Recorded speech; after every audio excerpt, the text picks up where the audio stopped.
इस कहानी को शुरू करने से पहले मैं इसके बारे में आप लोगों को थोड़ी इन्फॉर्मेशन दे देता हूँ। तो इस कहानी में टावर ऑफ ट्रायल नाम का एक गेम होता है जिसे कोई भी कंप्लीट नहीं कर पाता सिवाय हमारे मेन कैरेक्टर के। जैसे ही हमारा मेन कैरेक्टर गेम को कंप्लीट करता है टावर ऑफ ट्रायल्स रियलिटी बन जाती है। तो अब आगे हम देखने वाले हैं कि कहानी में क्या होगा। कहानी की शुरुआत में नरेटर हमें कहता है एक बेकार गेम। ये एक्सप्रेशन बता रहे हैं कि ये गेम कितना ज्यादा बोरिंग और अनबैलेंस्ड है। आगे हम इस कहानी के मेन कैरेक्टर को देखते हैं। इसका नाम है कैंग जिनहो। हम इसे जिन कहेंगे। जिन इस गेम को खेल रहा होता है। ये एक वर्चुअल रियलिटी गेम है और गेम का नाम टावर ऑफ ट्रायल्स है। आगे नरेटर कहता है जब ये गेम रिलीज हुआ था हार्डकोर गेमर्स गेम के डेवलपर्स को ट्रोल करते हुए उनके मजे लेते थे, क्योंकि गेम को कॉन्कर करने में बस एक ही शॉट लग रहा होता है। उन्होंने गेम को 1 साल तक खेला। हालांकि 3 साल बाद लोगों को समझ आया कि टावर ऑफ ट्रायल्स एक ऐसा गेम है जिसे खत्म करना नामुमकिन है। गेम के अंदर का इनविंसिबल गार्डियन पोलर रीजन जहाँ पे टेम्परेचर -60 डिग्री में होता है, जहाँ इंसान आधे घंटे में जम के मर जाते हैं। एक ऐसा लिब्रियंथ जो 10,000 किलोमीटर से भी ज्यादा फैला हुआ है। ये गेम मजे के लिए नहीं था, ये लोगों को टॉर्चर करने के लिए डिजाइन किया गया था। उसकी थोड़ी ही देर बाद ये गेम क्रैश होने लगा। सच कहा जाए तो लगभग क्रैश और खत्म होने लगा, लेकिन फिर भी कुछ हार्डकोर गेमर्स थे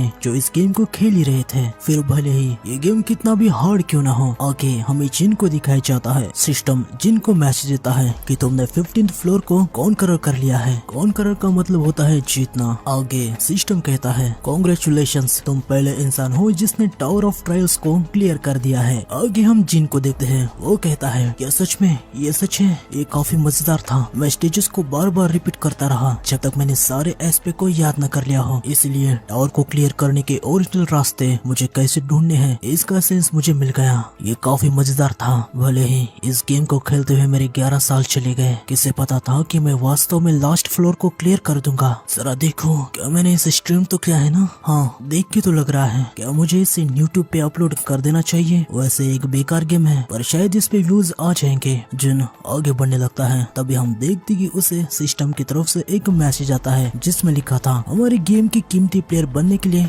आपका शुक्रिया। 12 घंटे में एक रिबूट अपडेट स्केड्यूल किया गया है। प्लीज अपडेट करने के बाद भी गेम को खेलना चालू रखे। मैसेज को देख के जिन अपने मन में कहता है मुझे तो इसकी बिल्कुल भी उम्मीद नहीं थी। एक रिबूट अपडेट? हाँ, कंपनी के पास ये सब करने के लिए पैसा कहाँ से आया? क्या उनको रेगिस्तान में कोई तेल की बड़ी जगह मिल गई क्या? ये अपडेट कोई सेंस नहीं बना था। मैं यकीन से कह सकता हूँ इस गेम से कंपनी को कोई भी प्रॉफिट नहीं हुआ होगा। चलो छोड़ो यार, शायद उनके पास कोई प्लान होगा। भले ही वो गेम को रिबूट करे या ना करे, इस गेम को फिर से खेलने का मेरा कोई इरादा नहीं है। आगे हम जिन को अपने रूम में देखते हैं। उसने VR हेडसेट को निकाल दिया होता है। वो कहता है मैं आज से स्ट्रीमर और यूट्यूबर का जॉब छोड़ने का प्लान बना रहा हूँ। मुझे फैमिली का कोई सपोर्ट नहीं है पर मैं पहले ही 27 साल का हो चुका हूँ। मैं 500,000 वॉन में पूरा महीना गुजारना ये हमेशा के लिए नहीं कर सकता। आगे हम देखते कि जिन थोड़ी सी मौज मस्ती करता है। वो अपने फ्रेंड से बातें भी करता है। उसके बाद वो सो जाता है। आगे उठने के बाद वो कहता है अरे यार मेरा सर, मुझे टावर ऑफ ट्रायल जो मैंने क्लियर किया है उसका वीडियो भी अपलोड करना है। जिन अपने पीसी को ऑन करता है और वो बहुत ही ज्यादा हैरान हो जाता है। आगे हम देखते कि न्यूज चल रही होती है। वहाँ कहा जा रहा होता है कि tower of trials real life में अपीयर हो चुका है। ये देख के जिन काफी ज्यादा हैरान हो जाता है। वो अपने मन में कहता है कि टावर ऑफ ट्रायल्स? आगे जिन न्यूज को देख रहा होता है। वो लोग टावर ऑफ ट्रायल्स को देख के काफी ज्यादा हैरान हो रहे होते हैं। आगे हम देखते कि टावर ऑफ ट्रायल्स के ऊपर का आसमान रेड कलर में बदलने लगता है। जिन उसे देख के काफी ज्यादा हैरान हो जाता है और वो अपने मन में कहता है अबे यार ये क्या हो रहा है? ये तो टावर ऑफ ट्रायल्स की ओपनिंग सीक्वेंस है। तभी जिन के सामने सिस्टम मैसेज देता है। रियल दुनिया में सिस्टम का मैसेज देख के जिन थोड़ा सा हैरान सा हो जाता है। सिस्टम जिन को बताता है टावर ऑफ ट्रायल्स रिबूट हो चुका है। पहला अपडेट कंप्लीट हो चुका है। सारे प्लेयर्स को टावर के सारे फ्लोर्स को 90 दिन के अंदर कंप्लीट करना होगा, नहीं तो ह्यूमैनिटी खत्म हो जाएगी। हम देखते हैं कि ये मैसेज काफी सारे लोगों के पास भी जा रहा होता है। ये सब देखे जिन काफी ज्यादा हैरान हो जाता है और वो अपने मन में कहता है मुझे ठंड रखना होगा। आगे जिन कपड़े पहन के टावर की तरफ निकल पड़ता है। वो अपने मन में कहता है अगर टावर ऑफ ट्रायल सच में रियलिटी बन गया है तो मुझे यहाँ पे समय को बर्बाद नहीं करना चाहिए। मुझे जल्दी जाना होगा। मुझे उस आइटम को ढूंढना होगा। होगा और उसे लेना होगा। जिन जिस आइटम की बात कर रहा है उसके बारे में हमें आगे पता चल जाएगा। आगे जिन काफी जल्दी से टावर की तरफ जाते हुए अपने मन में कहता है शायद ये दुनिया सच में खत्म होने को आई है, पर पता नहीं क्यों किसी कारण से मेरा दिल जोरों से धड़क रहा है। आगे हमें सेंट्रल सिटी को दिखाया जाता है। ये वही जगह है जहाँ पे टावर अपीयर हुआ है। हम देखते कि यहाँ पे काफी सारे लोग जमा हुए थे। एक लड़का कहता है लानत है, यहाँ हो या बुसान इससे कोई फर्क नहीं पड़ता, हमें कोरिया में होना ही नहीं चाहिए। तभी एक लड़की उसे कहती है क्या देश छोड़ोगे, ये देखो ये घटिया टावर पूरी दुनिया में आ चुका है। आगे हम देखते कि जिन यहाँ पे आ चुका है वो टावर के सामने आके खड़ा हो जाता है। फिर वो अपने मन में कहता है अब समय है आगे बढ़ने का,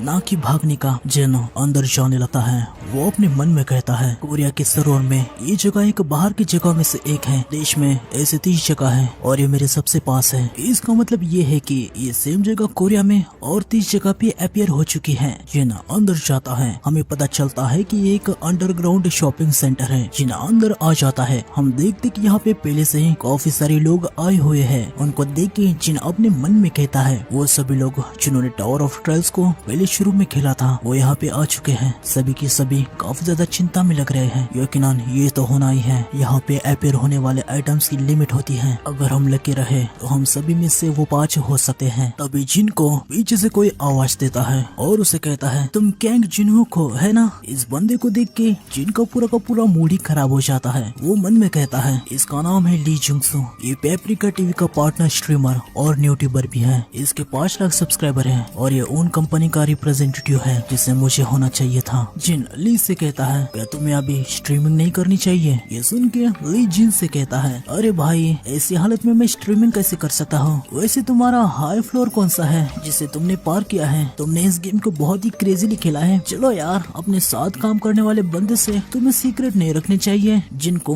काफी ज्यादा गुस्सा आ रहा होता है वो अपने मन में कहता है साथ काम करने वाला। हाँ इस कमीने ने स्ट्रीमर को गलत डॉक्यूमेंट्स पे साइन करवाया। आखिर में वह जिन भी साथियों के साथ काम करता था जिन्होंने एकदम शुरू से शुरू किया था, इसकी वजह से उन्होंने अपनी कंपनी छोड़ दी। आगे ली जिन के कंधे को पकड़ के उसे कहता है मैं जानता हूँ तुम गेमिंग में काफी ज्यादा अच्छे हो, मुझे हेल्प करो और मैं तुम्हारे कॉन्ट्रैक्ट को और भी अच्छे टर्म्स दूंगा। बताओ तुम इसके बारे में क्या कहते हो। जिन ली के मुंह पे अपने सर से हमला कर देता है और उसे कहता है मुझसे ऐसे बात मत करो कि तुम्हारा मुझ पे कोई अधिकार है, तुम घटिया इंसान हो। हम देखते कि ली के कुछ दांत टूट जाते हैं और उसके मुंह से खून भी निकलने लगता है। उसे ऐसी हालत में देख के जिन अपने मन में कहता है अब अच्छा लग रहा है। तभी जिन पीछे मुड़ता है और कहता है अब ये शुरू होने वाला है। हम देखते कि उस जगह पे पानी फैलने लगता है और कुछ ही देर में एक बड़ा सा ट्री वहाँ पे अपीयर हो जाता है। इस ट्री का नाम है मैंग्रोव। ट्री को देख के वहाँ के सारे लोग काफी ज्यादा हैरान होते हैं। जिन्हों उसे देख के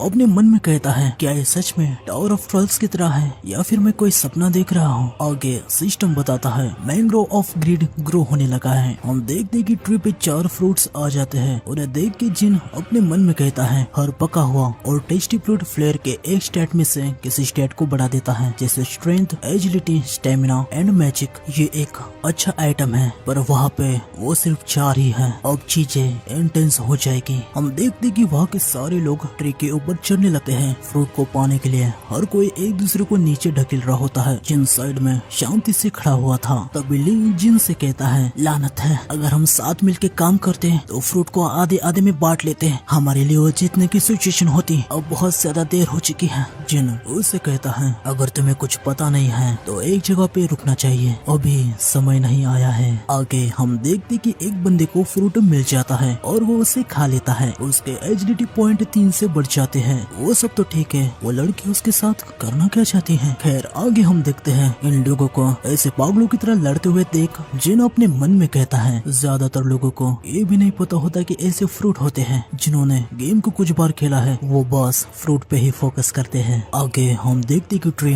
अचानक से मूवमेंट करने लगता है और वहाँ के सारे लोग गिरने लगते हैं। जिन अपने मन में कहता है हार्डकोर गेमर्स को अलग तरीके के रास्ते मालूम होते हैं। आगे ट्री वहाँ पे एक अटैक करता है। सभी लोग पीछे आ चुके थे। वो फ्रूट खाने वाला बंदा कहता है अरे यार मैं तो भूल ही गया, जब सारे फ्रूट्स को खाया जाता है तो चीजें खतरनाक हो जाती है। लानत है, मैं भूल गया क्योंकि मैंने गेम को बहुत पहले खेला था। आगे हम देखते कि डर के मारे वहाँ से सभी लोग जाने लगते हैं पर जिन वहीं पे खड़ा हुआ था। ली भी वहाँ से निकल रहा होता है। जिन उसे कहता है क्या तुम हार मान रहे हो। ली जिन से कहता है बिल्कुल, मैं बिना किसी कारण से यहाँ मरना नहीं चाहता। जिन उसे कहता है अच्छा तो ऐसा है क्या, कितना शर्मनाक है। इस इवेंट का रियल रिवॉर्ड सारे फ्रूट खाने के बाद मिलता है। ये सुन के ली काफी ज्यादा हैरान हो जाता है और वो जिन से कहता है क्या सच में तुम सच कह रहे हो। जिन उसे कहता है अगर नहीं तो अब तक मैं यहाँ पे खड़ा क्यों रहता। जिन की बातें सुन के ली अपने मन में कहता है मैं भी वही सोच रहा था, ये फ्रूट के लिए क्यों नहीं गया, तो कारण ये है। ली जिन से कहता है चलो माना कि तुम सच कह रहे हो, तो अब हमें क्या करना है, क्या तुम्हारे पास कोई प्लान है। जिन कहता है हमें ट्री के पास जाना होगा, अगर हम एक एक करके जाएंगे तो इजी टारगेट हो जाएंगे, तो हमें एक ही समय में दोनों साइड से जाना होगा। ली कहता है तो तुम डिस्ट्रैक्ट करना चाहते हो। जिन कहता है बिल्कुल सही। जिन और ली दोनों तैयार हो जाते हैं। जिन ली से कहता है याद रखना हम दोनों में से कोई भी हिचकिचाएगा तो खत्म हो जाएगा। ली कहता है चिंता मत करो, तुम्हें तो पता है मैंने भी इस गेम को काफी समय तक खेला है। आगे हम देखते कि जिन आगे बढ़ता है पर ट्री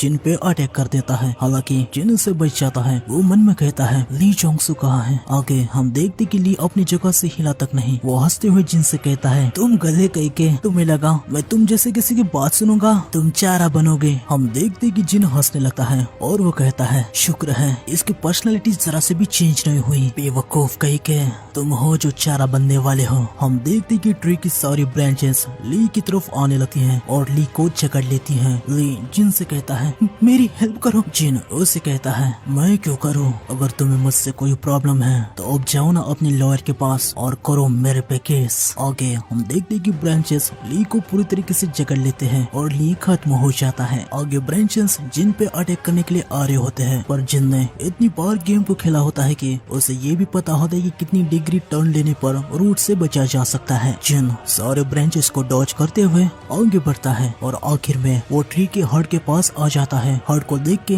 जिन अपने मन में कहता है फाइनली मैंग्रोव का दिल खुद से दिखाई देने लगा। मुझे पता था जैसे मैंने गेम के अंदर सब कुछ एक्सपीरियंस किया है, इधर भी सब कुछ वैसे ही होने वाला है। अब जबकि मुझे ये पता है कि ये कैसे अटैक करने वाला है, अब हार्ड पार्टी यही बचा हुआ है कि इसके खुद के अटैक को खुद पे कैसे लगाना है। हम देखते कि जिन ट्री के पड़े हुए एक टुकड़े को ले लेता है और वो ट्री से कहता है एक दूसरे से भिड़ने से अच्छा है कि क्यों ना तुम्हारे हार्ट को मुझे दे दो। ओके हम देखते कि ट्री रोर करने लगता है। जिन कहता है मैंग्रोव वैसे के इवेंट का मॉब है, तो इसलिए मुझे इससे EXP तक नहीं मिलेगा, मुझे बस हॉल ऑफ फेम में स्पॉट मिल जाएगा। ओके हम देखते कि ट्री ब्लड सकिंग वॉइंट स्किल का यूज करके जिन पे अटैक कर देता है। जिन कहता है अब इससे कोई फर्क नहीं पड़ता कि मैंने गेम को कितनी बार खेला है, यहाँ तक मैं भी एक साथ इतनी सारी ब्रांचेस को डॉज नहीं कर सकता, हालांकि मैं इन पे वॉर करके इनकी दिशाओं को चेंज कर सकता हूँ। हम देखते हैं कि जिन ट्री के टुकड़े का यूज करके ट्री के ब्रांचेस को रिफ्लेक्ट कर रहा होता है, वो ट्री के हर एक अटैक को ब्लॉक कर रहा होता है। जिन मन में कहता है मुझे डरने की कोई जरूरत नहीं है क्योंकि ये पार्ट मैंने अनंत बार खेला है। आगे हम देखते कि जिन हार्ट के पास लगभग पहुंच जाता है, तभी वहाँ पे मैजिकल बटरफ्लाइज आ जाते हैं। उन्हें देख के जिन कहता है ये तो स्लीप बटरफ्लाइज है, ये बटरफ्लाइज डिफेंस के लिए स्लीपिंग पाउडर को फैलाते हैं। अगर ऐसी सिचुएशन में तुम्हें पता नहीं है कि इसे कैसे रिस्पॉन्ड करना है, तो बस इस पावर को सांस के जरिए अंदर लेते ही तुम बेहोश हो जाओगे। वैसे इसे काउंटर करना सिंपल है, तुम्हें बस अपनी सांस को रोकना होगा। आगे हम देखते कि जिन बटरफ्लाइज को भी पार करके पेड़ के हर्ट पे जंप लगाता है और हर्ट को डिस्ट्रॉय कर देता है। हर्ट के डिस्ट्रॉय होने के बाद ट्री मुरझा जाता है। सिस्टम जिन को मैसेज देता है तुम पहले हो जिसने मैंग्रोव ग्रेट को हरा दिया है। जिन काफी ज्यादा खुश हो जाता है। आगे सिस्टम जिन को मैसेज देता है तुम्हारे अचीवमेंट कल एक दिन के लिए हॉल ऑफ फेम में रिकॉर्ड किए जाएंगे। हॉल ऑफ फेम एक ऐसी चीज है जब प्लेयर फर्स्ट टाइम कुछ अचीव कर लेता है तो उसका नाम वहाँ पे दिखाया जाता है। आगे जिनके सामने सिस्टम मैसेज देता है। सिस्टम कहता है प्लीज अपना नाम सेट कीजिए। उसे देख के जिन अपने मन में कहता है मैं इसी के आने का वेट कर रहा था। ये घटिया गेम तुम्हें हॉल ऑफ फेम में लिस्ट करने के लिए तुम्हारे पर्सनल इंफॉर्मेशन की डिमांड करता है। जिन सिस्टम से कहता है मेरा नाम नहीं है और मैं सब कुछ प्राइवेट रखना चाहता हूँ। जिन अपने मन में कहता है बिल्कुल मैं अपनी कोई भी पर्सनल इंफॉर्मेशन देने से मना करूंगा। अगर किसी को पता चल गया कि मैं एक प्रोफेशनल प्लेयर हूँ तो मुझे फालतू का ही अटेंशन मिलता रहेगा।